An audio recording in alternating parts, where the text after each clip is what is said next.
Welcome back. You're still watching The Globe on the SABC News channel. Now, according to a United Nations study, Africa is losing nearly 90 billion US dollars a year in illicit financial flows, such as tax evasion and theft, amounting to more than it receives in developmental aid. Nigeria's Vice President Oluyemi Oluleke Osibanjo said the illicit financial flows were impeding sustainable development across Africa. They undermine the foundations of democracy and provide the financial incentives for terrorist activities and fuel conflicts on the continent. He said the commercial form of illicit financial flows, especially tax evasion and aggressive tax avoidance, accounted for 65% of the total. Ukisa Kitui, Secretary General of the UN Conference on Trade and Development, says Africa and its people are being robbed of their prospects. Countries with the high illicit financial flows are demonstrably less productive in agriculture than those with more control on illicit financial flows. Countries with high illicit financial flows invest about 25% less in health, 58% less in education than comparable countries on the continent. The UN report described Africa as a net creditor to the world, saying that more illicit capital flows out than the continent has in external debt. What's more, the situation could be worse. Junior Davis, head of policy and research at UNCTAD's Africa division, said the 89 billion figure was likely an underestimate, citing data limitations. Well, tax evasion is at the core of the world's shadow financial system. Commercial illicit financial flows are often linked to tax avoidance or evasion strategies designed to shift profits to lower tax jurisdictions. And perhaps the time has come for the international community to rescue Africa in particular. Dr. Junior Davis is the head of policy and research at the United Nations Conference on Trade and Development, UNCTAD, Africa Division. Thanks very much indeed for joining us, and welcome to the program. Thank you. All right, these flows, illicit financial flows, I mean, the numbers are staggering. When I look at the numbers here, over a 30-year period, we've ranged somewhere between 1.2 million to 1.4 trillion, losses. Can it get worse still? Well, I'm sad to say that there is some indication that the situation could worsen. Our estimates, based on the most recent data for illicit capital flight, shows that that this may, in fact, have increased during the COVID-19 pandemic era. You know, when you have a major crisis related to uncertainties and worsening macroeconomic trends in many African countries, we see declining ODA, we see declining FDI, we see a COVID-related hit to trade flows on the continent. Then historically, you know, there's often been a rise to a flight to safety for capital. And although, and of course, this is a time of particular economic uncertainty within the global economy. So, however, we don't have the official data beyond 2015 to attest this, but it is likely that the situation has worsened as a consequence of COVID-19. Who is primarily responsible for these illicit flows? Who can we point a finger to, do you think? Well, I mean, you know, the issue of illicit financial flows is highly complex, and you know, and the problem has many. I mean, it involves many origins, destinations, many actors, many perpetrators are involved, ranging from African governments themselves and officials, law enforcement, regulatory authorities, right through to the private sector, both multinational firms, international banks, international legal accounting firms, right the way through to criminal networks. Because, of course, you know, illicit financial flows are movements of money and assets across borders that are illegal as a source, at their source, transfer or use, and that can involve criminal activities such as corruption, smuggling, commercial practices, or even through trade misinvoicing and aggressive or abusive tax practices. So, the range of actors is very, very varied in this instance. One would have thought, though, that in a digital era, a lot of these things are easier to track and trace because most things leave a digital footprint. Gone are the days where you carry a case, put it in the ship, get on the other side, and you put it on the back of a lorry.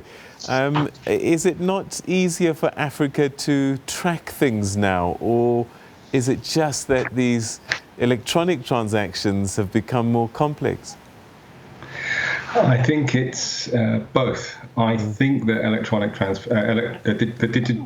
digitalization increasingly of trade and customs will, over time, we hope, improve the ability of countries to more effectively track and trace the movement and shipment of goods across borders. When it comes to services, financial services, that still remains a challenge for many African countries, of course, but it will improve over time. But at present, many African countries still don't have those systems in place.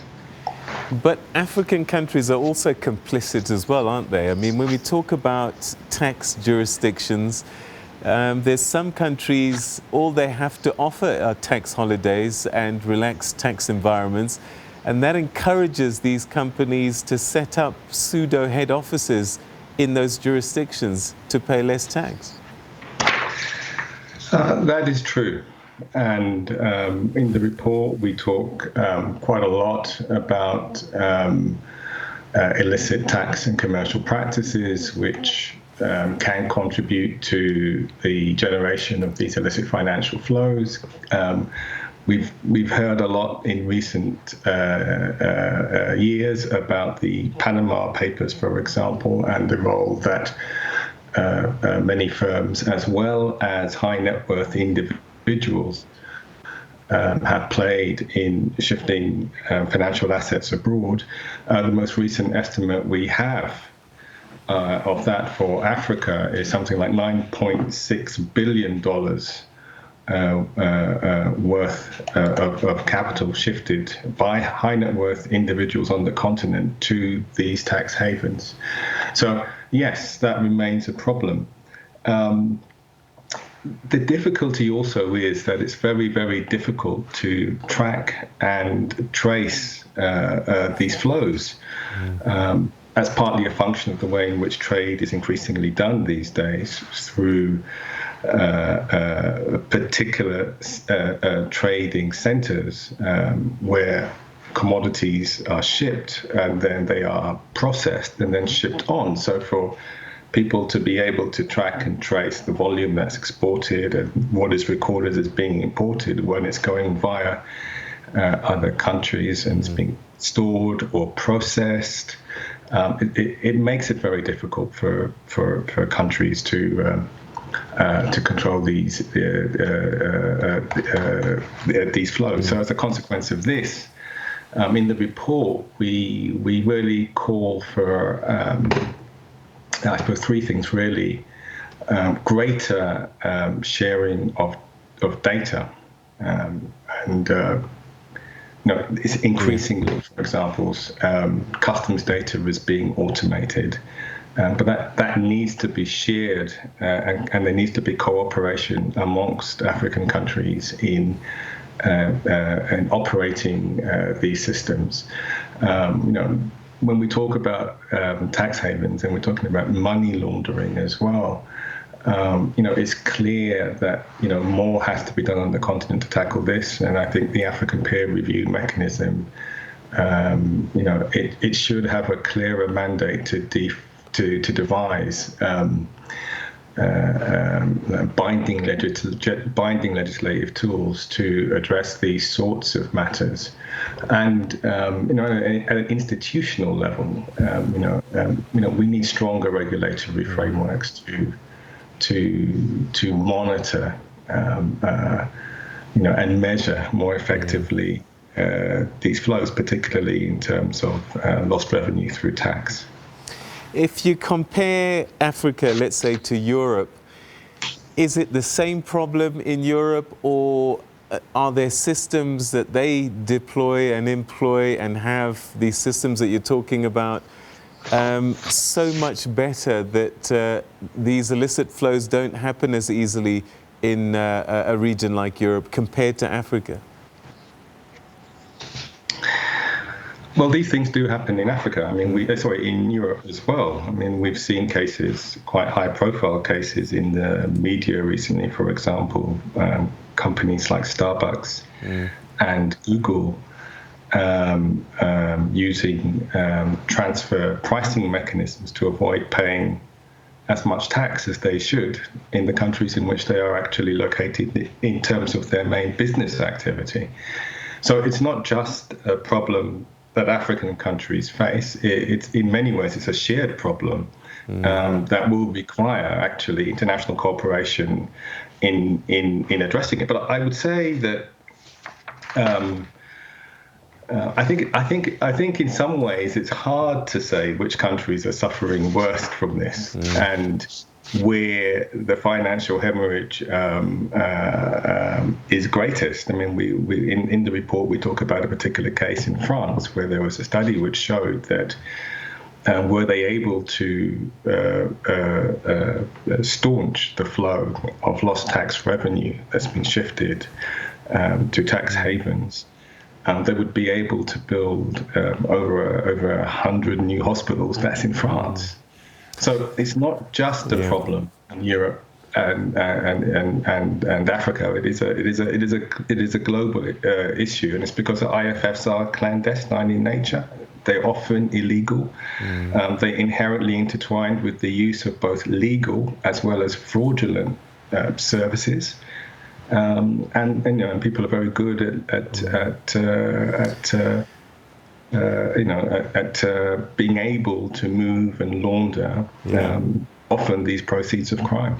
So sadly on the continent we do have a problem of corruption, particularly inter-border corruption at our border posts and so on and so forth. I'm now, we're excited on the one hand with the Continental Free Trade Agreement being signed and in theory is going to open up trade. But I'm getting a feeling that this could be one of these gifts that comes on the one side as a good and on the other perhaps create an enabling environment for more of this kind of illicit flow. I think that's a really excellent question, and and it's a difficult question to answer because the AFCFTA opens up a new era of trade governance in Africa, without a doubt, and it provides potentially a framework for cooperation and the institutional capacity to combat illicit financial flows. I mean, when you just have to think about, for example, the example you gave here with customs authorities, but these are also interlinked with financial institutions, regulatory bodies that will be under the auspices of the AFCFTA. And if the AFCFTA is effectively implemented, then you have an opportunity to track, trace, and combat many of these flows. And in some of the articles, for example, Annex 3 of the AFCFTA on trade in goods, that kind of cooperation is already envisaged in the area of customs administration, for example. So, and there are already bodies that are being put into place, which I think will help facilitate the AFCFTA having, some impact in this area, such as, for example, the African Trade Observatory, because that's mandate is to collect precisely the kind of data on trade flows, investment flows that will help countries to better track and trace this thing, as it's mostly cross-border, but it will also hopefully include elements of national capacity building as part of the trade facilitation work that's currently going on as they move towards implementation of the AFCFTA. But of course, you're right.